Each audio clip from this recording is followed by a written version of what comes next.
As we know, coronavirus has radically altered pretty much every aspect of American life, and that includes our faith and religious observances. Right now, it is the most sacred week of the Christian calendar, with Good Friday just a few days away and Easter this Sunday. Plus, Passover starts tomorrow at sunset. So millions of Jewish people will be dealing with a holiday like no other. Seders will be virtual as families will not be able to gather like they normally do. Plus, attending synagogue is, of course, also out. I want to bring in our next guest to discuss how her temple is handling this. Rabbi Jaymee Alpert, senior rabbi at Congregation Beth David in Saratoga, California. And Rabbi, it's always good talking to you. I'm curious, when you were both preparing your message and the message delivery, we're at a surreal time here. What's the overarching message you want to get out here to your congregation? Mostly, I want people to remember that this is temporary. It is scary. We're living in an age of anxiety, there's no doubt.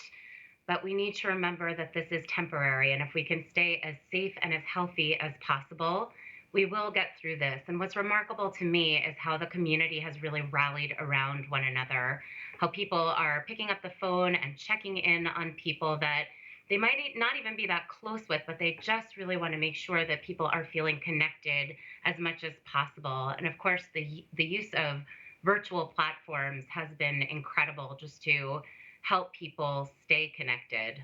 You know, I've heard from a lot of common friends we have that Passover is a holiday people look forward to. It's an opportunity to get together, but it's where family really congregates more than anything.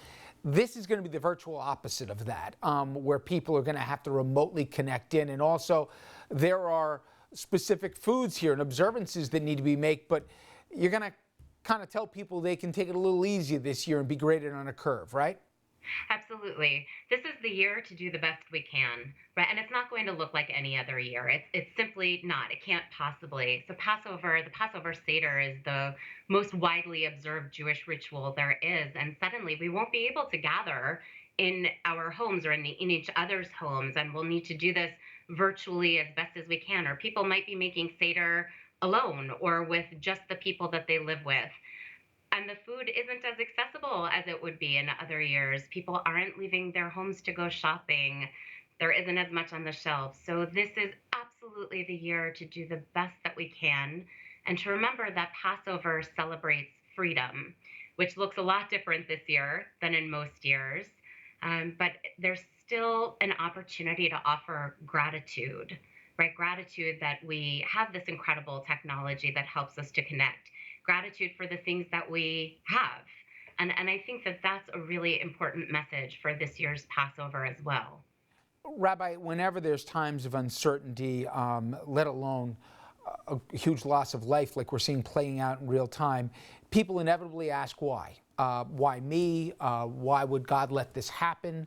How do you answer those questions? And given the palpable fear that's out there, that I'm sure people have reached out to you and say, how do I navigate this? So I think the thing to remember is that we're all navigating this together right now and that there are no clear answers. But for me, faith is more in the power to be able to reach out and to help one another in some way. God appears in us and through us when we make those connections. So I don't have the answer for why this is happening in the way that it's happening. I don't really think that anybody does. My question is, what can we do? What can we do to allay a little bit of the fear, even though the fear is very real and very present, but what can we do to count the blessings that we really do have in our lives and to make sure that we are reaching out to our loved ones, reaching out to people who feel particularly isolated and vulnerable in these moments. And I think it's in those interactions, well, I know for me, it's in those interactions where I encounter God. And I hope that that brings people comfort. Well, Rabbi, I appreciate the time, and knowing your husband, I'm sure he has been going nuts in the kitchen here, getting ready, as he always does this time of year. But I appreciate you and what you're doing, and have a good Passover. Thank you very much. All right, everyone, we'll be right back, and we'll wrap things up.